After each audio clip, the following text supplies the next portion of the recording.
Welcome to LoJoLife, where we talk about everything from entrepreneurship to fitness to health to family and everything in between. So today I'm here to talk about a topic that is not always the most comfortable to discuss.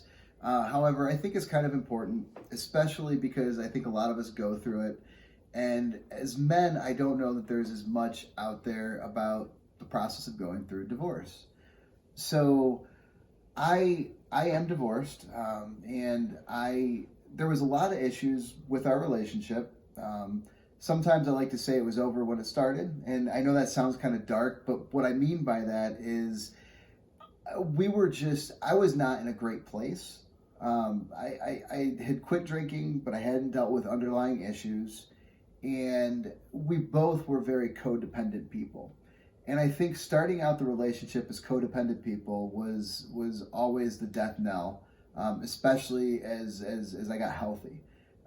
So we had our issues. We never had like monstrous fights. We never screamed at each other. We really didn't do that. But it was definitely a very negative atmosphere in our house. Like there was definitely a sense of we both weren't happy, and it was when I got sober that really kind of like really split us and made it worse. And part of that was just as I got sober and I got healthy, we didn't really work on us as a couple. I worked on me, and she worked on her own things, but that kind of started to put more of a rift in between us. Part of my recovery plan is growth, and that's actually why entrepreneurship is another thing that works for me. Is it's a constant growth path. It's something that I can always get better at. It's one of the things I love about yoga. There is never like a mountain that you reach. It's just there's always more to attain. There's always more to more challenges to conquer. Well, my marriage unfortunately was not one that could be salvaged, and I didn't take the decision lightly. As things got worse, I sat down, and because I'm just that kind of person, I sat down and wrote out a pros and cons list, and I kind of weighed the different scenarios and kind of drafted out how I figured it would go if we stayed together versus how it would go if we drifted apart. And the biggest hang up for me was the kids, because I really love being a dad, and I want to be the best dad I can be. And there was definitely the fear that I would not get custody. There was also the fear that it would do a lot of damage. So I went through some counseling.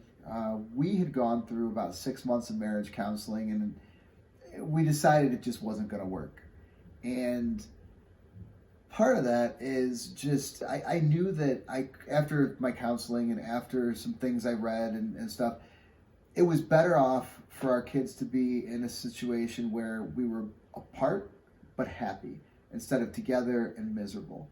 Because even if we weren't screaming at each other and degrading each other in front of the kids, there's still that tension, that just very dark energy in the room that's not good for them. So when we made the decision, my ex and I actually split very amicably. It wasn't a major pissing match, for lack of a better word, and it wasn't out to get the other one. It was very much we agree that we're better off going our separate ways, and we've agreed, and we've so far stuck to getting along for the kids. We are still friends with each other, and we do it for the kids. And it wasn't easy, but looking back on it, it was the best decision we could make. So we separated in May of 2021, and then we officially got divorced in February of 2022. The kids live with me, and they have visitation with their mom. And when she has them, they enjoy being with her, and we still get along very well. So it can be done, but it's a lot of work. I'm not going to lie and say it's easy. There are times where we each do things that may irritate the other one when it comes to the parenting, but we are still on the same page. We still communicate, and we keep any debates we have away from the kids, because at the end of the day, that's what's important, is the kids. And I think that it's important that anybody going through a divorce, man, woman, whoever it is, really make that conscious effort to make it about the kids, because at the end of the day, that's what it's all about. So I just wanted to share that. I just wanted to put that out there. Know that it is possible to get divorced and still do right by the kids and still get along and do what you got to do. So I hope this helps somebody. Please comment, like, share, and I will see you on the next video.